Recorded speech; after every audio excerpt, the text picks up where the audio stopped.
I was sweeping the church floor when I first heard them whisper. The sun had just started dipping below the hills, casting long shadows through the stained glass. At first, I thought it was the wind playing tricks. But no, the words were soft, deliberate, not from any spirit or prayer, but two young voices. Selam and Abebe. Selam was the daughter of Father Tesfaye, the priest. Everyone in our village, Mekenen, knew how strict he was. His daughter was to follow the path of purity and devotion. She was a bright girl, always carrying herself with quiet dignity. But that evening, when I heard her laughter mixing with Abebe's deep voice, I felt a knot twist in my chest. Abebe, the gardener's boy, was someone I had always admired from afar. He wasn't just skilled with plants, he had a way of listening to the earth. When he walked in the church gardens, his hands moved like he was in prayer. But he was poor, and in Mekenen, poverty didn't mix with the priest family. Yet here they were, breaking rules in the shadows of the sacred walls. I hid behind the pillar, unsure whether to stay or leave. The moonlight crept through the lattice, lighting their faces. They were sitting close, too close for what Father Tesfaye would allow. Abebe handed Selam a flower, a small white bloom from the garden. She smiled, her eyes sparkling like I'd never seen before. "This flower grows in the shade," Abebe said, his voice steady but soft. "It doesn't need much, only the right care." Selam twirled the flower between her fingers, her voice low and teasing. "Are you saying I'm like this flower?" He smiled, a little embarrassed. "Maybe." That was the moment I realized I'd stumbled into something far bigger than I could understand. The next day, I couldn't stop thinking about what I'd seen. The church had always been a place of rules and order, but now it felt alive, buzzing with secrets. I was sweeping near the storage room when I saw Selam slip inside. My heart jumped. The storage room was always locked. Only Father Tesfaye and a few others had the key. I peeked through the crack in the door, and there she was, standing with Abebe. He held an old, dusty manuscript in his hands. "Where did you find this?" Selam whispered, her voice trembling. "Behind the garden shed," Abebe said. "I think someone hid it a long time ago." They opened the manuscript, and I could see faint writing on the pages, written in Guizi, the ancient language. I didn't understand much, but I recognized some words. It spoke of love, freedom, and questioning the old ways. Selam traced the lines with her fingers, her face full of wonder. "These words, they are dangerous," she said.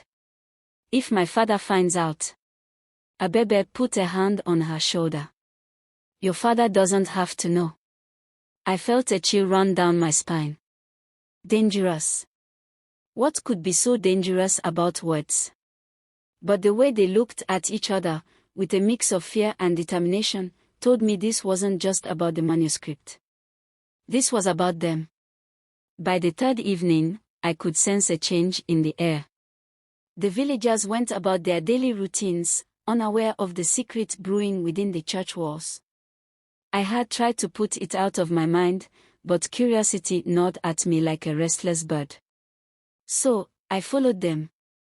Selam and Abebe were meeting under the big acacia tree near the edge of the church grounds. This time, they were not alone. A small group of children, about 6 or 7, sat around them, listening intently. Abebe held the manuscript open on his lap, reading aloud in a hushed voice. "It says here," he began, "that love and freedom are the greatest gifts given to us by God. Not wealth, not power, but the choice to live freely and love deeply." The children nodded, their faces lit with fascination. Selam added, "These are ideas that our fathers and mothers have forgotten. But they are written here, hidden for a reason." I felt a pound of unease. This wasn't just a secret anymore, it was growing into something more. If Father Tesfaye found out, there would be trouble, and not just for them. The church was the heart of Mekenen, and anything that threatened its authority was like a crack in the foundation. Still, I couldn't tear myself away. The words they spoke resonated with something deep inside me, something I didn't fully understand but wanted to. I stayed hidden, watching as the small group scattered before the evening bells rang. Selam and Abebe lingered a moment longer, their hands brushing briefly before they parted ways. The next morning, whispers began to spread through Mekene. Someone had seen Abebe and Selam together by the acacia tree. The rumor grew like wildfire, twisting into something more scandalous with each retelling. By noon, the story was that Abebe had stolen something from the church, and Selam was helping him hide it. Father Tesfaye was livid. He called a meeting in the church courtyard, his voice booming as he denounced the gossip. "My daughter is a woman of virtue," he declared. "And anyone spreading lies will answer to God." But the seeds of doubt had been planted. Even as people nodded in agreement, their eyes darted toward Selam, who stood silently by her father's side. I saw Abebe in the crowd, his jaw tight and his fist clenched. He said nothing, but his eyes met mine for a brief moment, pleading for understanding. I wanted to speak up, to say something to defend them. But fear held me back. I was just a caretaker, nobody in the eyes of the village. What could I do? That evening, I went back to the storage room. My hands trembled as I pushed the door open. I needed to see for myself what had caused so much trouble. The manuscript lay on the table, left behind in their haste. I picked it up, feeling the weight of its words before even reading them. The pages spoke of equality, of questioning traditions that held people back. It was not blasphemy, but it was bold. It dared to imagine a world where love and kindness ruled over fear and control. I understood now why Selam and Abebe were drawn to it. But I also knew the danger it posed. As I stood there, the door creaked open, and I turned to see Selam. Her face was pale, her eyes wide with fear. "You can't tell anyone," she whispered. I nodded, my voice caught in my throat. In that moment, I realized I was no longer just a witness. I was part of their secret now, whether I wanted to be or not. The next morning, the tension reached its peak. Father Tesfaye had noticed Selam's distracted behavior, and he summoned her to his chambers. I happened to be passing by when I heard their voices rising. "You've been sneaking off," he accused. "Where do you go? Who do you meet?" "Nowhere, Father," Selam replied, her voice shaking.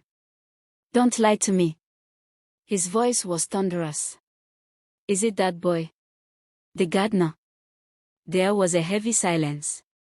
Then, softly, Selam said, "You don't understand." "Understand?" His voice cracked with anger. "What is there to understand about betrayal?" I couldn't listen any longer. I walked away, my heart pounding. I knew Father Tesfaye's temper, and I feared for Selam. But what could I do? I was just a bystander, caught in the web of their defiance. By the evening, news of the confrontation had spread through the village. Mekenen was a small place, and secrets didn't stay hidden for long. People began to whisper about Selam's rebellion and Abebe's influence. Some said the boy was practicing witchcraft, using the manuscript to corrupt the priest's daughter. Abebe, meanwhile, was nowhere to be found. I searched the garden, the acacia tree, and even the storage room, but he had vanished. Selam, too, was missing from the church. It was only later that night, under the cover of darkness, that I found them. They were sitting by the river, the manuscript open between them. Selam was crying, and Abebe was holding her hand. "We can't stay here," she whispered. "They'll never let us be." Abebe nodded. "Then we'll leave. Together."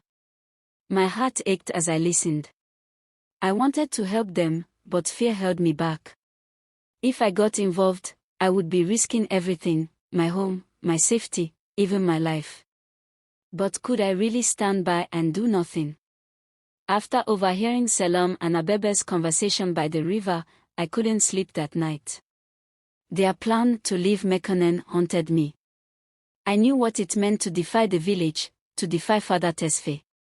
I wanted to warn them, but I also wanted to help. The weight of the decision pressed down on me like a heavy stone. The next morning, I saw Abebe in the garden. He was moving quickly, gathering tools and supplies. I approached him cautiously. "You're really going to leave?" I asked. He looked at me, his eyes filled with determination. "We have to. There's no future for us here." I hesitated, then said, "If you're serious about this, you need help." Abebe's expression softened. "Why would you help us?" "Because you're right," I admitted. "Things need to change. And maybe this is the first step." We spent the next few days preparing. Selam and Abebe planned to leave under the cover of night, following the river to the neighboring village of Adoma. From there, they hoped to find a way to start anew. I kept watch, making sure no one suspected their plans. But the closer the day came, the more anxious I felt. The village was a tight-knit community, and it wouldn't take long for someone to notice their absence. The night was moonless, the sky a blanket of black. Selam and Abebe met me by the storage room, their belongings packed in small bundles. Selam wore a simple cloak, her face shadowed but resolute. Abebe carried the manuscript, tucked safely in a leather satchel. "Are you sure about this?" I asked one last time. Selam nodded. "We don't have a choice." I led them to the edge of the village, avoiding the main paths. Every creak of a door or rustle of leaves made my heart race. When we reached the riverbank, I handed them a small pouch of dried food and a clay jar of water. "This should last you until Adoma," I said. Abebe clasped my shoulder. "Thank you. We won't forget this." Selam hugged me briefly, her voice trembling as she whispered, "Pray for us." I watched as they disappeared into the night, their figures swallowed by the darkness. A part of me wanted to call them back, to beg them to stay. But I knew their minds were made up. And deep down, I admired their courage. The next morning, chaos erupted in Mekenen. Father Tesfaye discovered Selam's absence and immediately suspected foul play. He summoned the entire village to the church courtyard, his voice shaking with anger. "My daughter has been taken," he declared. "Someone here knows the truth. Speak now, or face the wrath of God." The villagers murmured among themselves, their faces a mix of confusion and fear. I kept my head down, my heart pounding. If anyone suspected my involvement, it would be the end of me. Rumors spread quickly.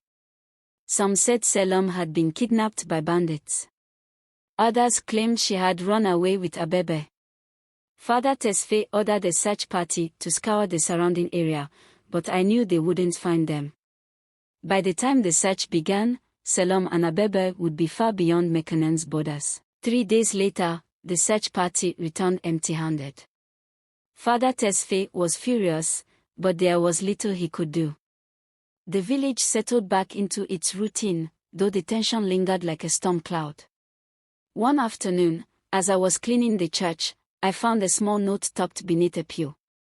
It was written in Selam's handwriting. "Thank you for believing in us.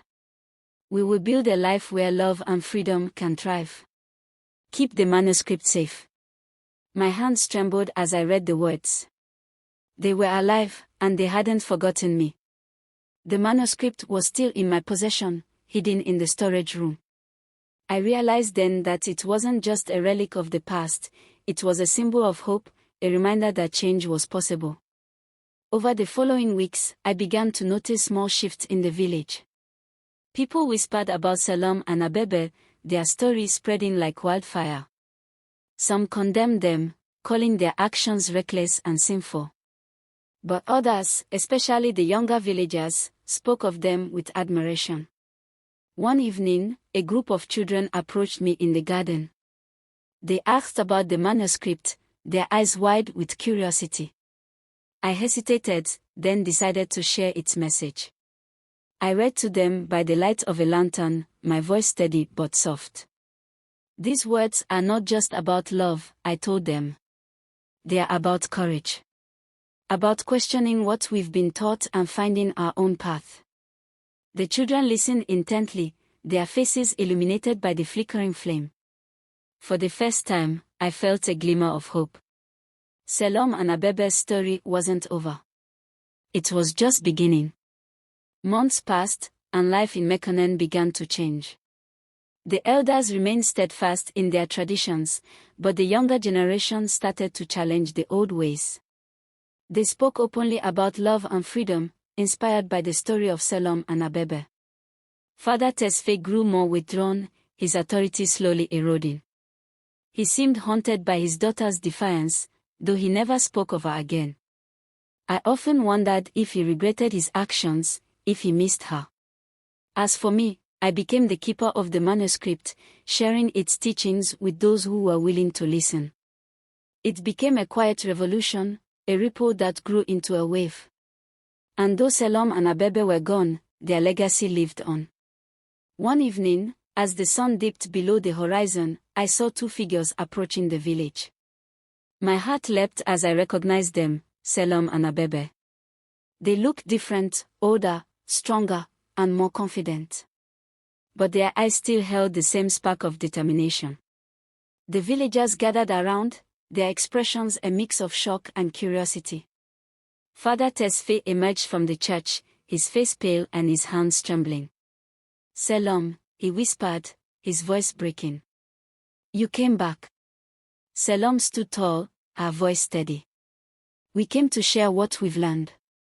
To show you that there's another way." Abebe stepped forward, holding the manuscript high. "These words belong to everyone. They are a guide, not a threat." The village fell silent, the weight of their words sinking in. For the first time, I saw a glimmer of understanding in Father Tesfaye's eyes. Selam and Abebe stayed in Mekenen, working to bridge the gap between tradition and progress. They faced resistance, but they also found allies. Together, we built a community where love and freedom could flourish, where the old ways were honored but not worshipped. The manuscript became a symbol of hope, a reminder that even in the darkest times, there's always a path forward. And though the journey was far from over, we knew we were not alone. As I look back on those days, I realize how much we all grew. Selam and Abebe taught us to dream, to question, and to believe in the power of love. Their story became our story, and together, we began to write a new chapter for Mekenen.